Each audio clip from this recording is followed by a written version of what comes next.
Ça veut dire quoi? Dieu garde toutes les répertoires de nos activités.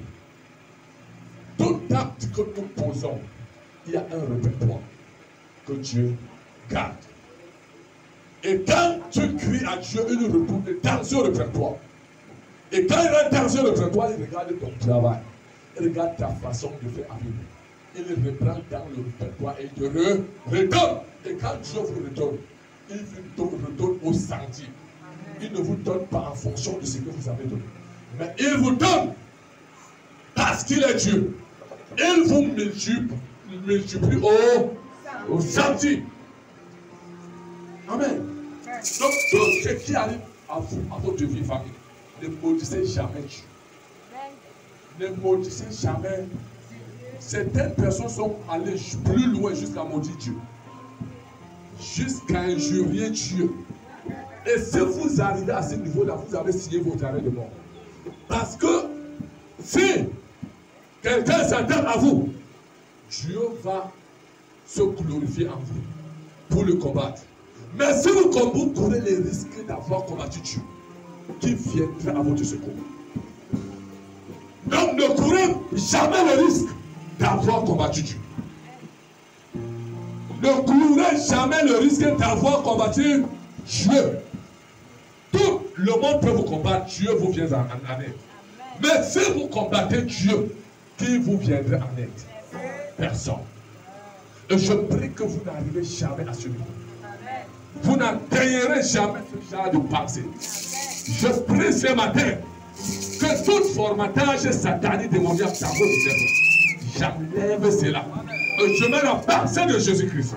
Je mets la pensée de Jésus-Christ. Je mets la pensée de Jésus-Christ. Au nom de Dieu.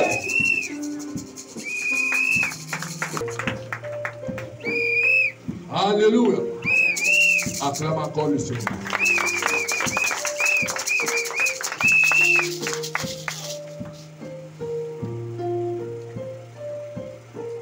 Toute activité venant de Dieu que vous n'allez pas reconnaître vous disqualifiera pour le deuxième niveau.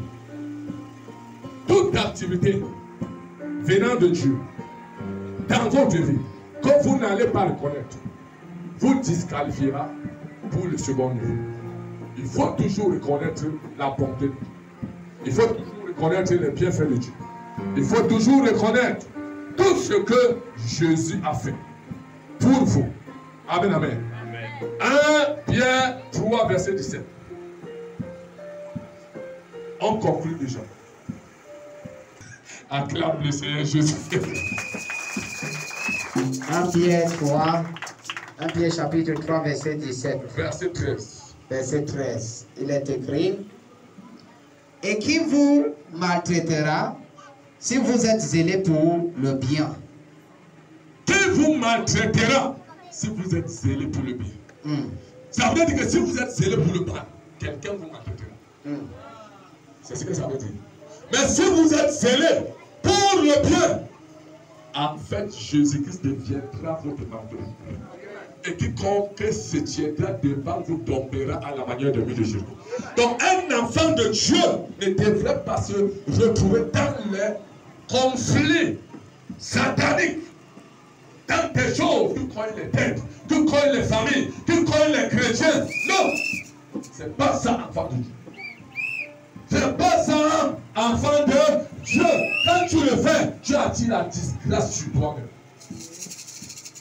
Sois zélé pour le bien, pour aider les uns les autres à grandir. Et en le faisant, la main de Dieu te touchera pour t'envoyer plus haut. Amen. Aucun démon sur la terre ne peut stopper Dieu. Mais pour que la main de Dieu soit sur vous, vous devez vous conformer au principe de Dieu. Et Dieu a ses principes. Quiconque est sur ses principes, il devient l'ami de Dieu. Lazare a été l'ami de Jésus. Même quand Lazare est mort, nous sommes dans Jean 11, à partir du verset 20 au verset 24. La Bible dit Lazare est mort. On l'a enterré, on l'a placé dans la tombe, on a placé la croûte. Mais quand Jésus va arriver, Marthe va dire à Lazare, Va dire à Jésus, Lazare, ton ami est mort. C'est l'ami de Jésus. Pourquoi Dieu laisse que l'ami de Jésus meure? C'est parce que Dieu veut se glorifier avec Lazare. Toute situation qui vous arrive, c'est pour la gloire de Dieu. Amen. Que ce soit en bien ou en mal, célèbre Dieu. Lazare, la situation de Lazare est frustrante. Les asticots sont déjà du corps de Lazare. Mais Jésus va dire à Marthe, ne t'ai-je pas dit que si tu crois, tu verras la gloire de Dieu. Marthe dit oui, je crois qu'au dernier jour, Lazare ressuscitera. Jésus dit à Marthe, je suis la résurrection et la vie. Quiconque est à moi, même quand il mourra, il vivra.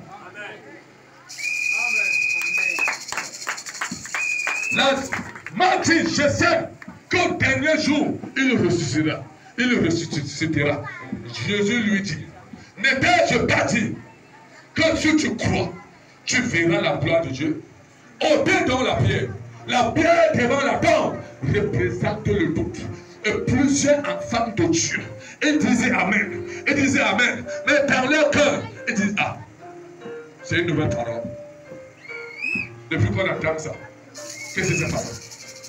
Ah, fais vite, non pas, on a fait. Fais vite, on a pas fait. C'est quoi ça? Il ne fait que déclarer. Depuis qu'on a déclaré. C'est l'abondance du cœur. La bouche parle. Et ce que la bouche, c'est que le cœur reçoit. C'est ce que la bouche parle. Donc le nom d'accomplissement au miracle provient du cœur de plusieurs enfants de Dieu.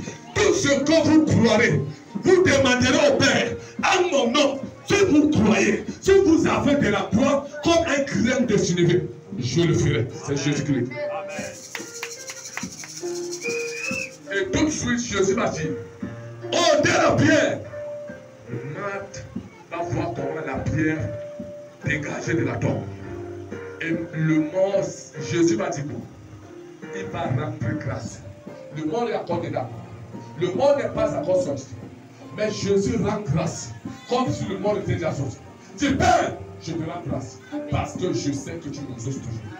Lazare lève ton sang. La Bible dit que le mort sorti.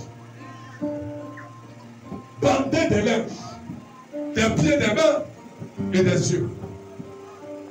La Bible dit Lazare est sauvé là-bas. Jésus dit, déliez-le et laissez-le aller. Numéro 1. Il y a beaucoup de chrétiens, plusieurs chrétiens, qui s'appellent chrétiens, mais ils sont possédés, ils sont liés, ils sont envoûtés, ils sont dans l'église. Donc, votre élévation dépend ou dépendra de votre délivrance. Jésus est physiquement sur terre. Pourquoi il dit déliez-le, laissez-le aller alors que lui c'est Jésus?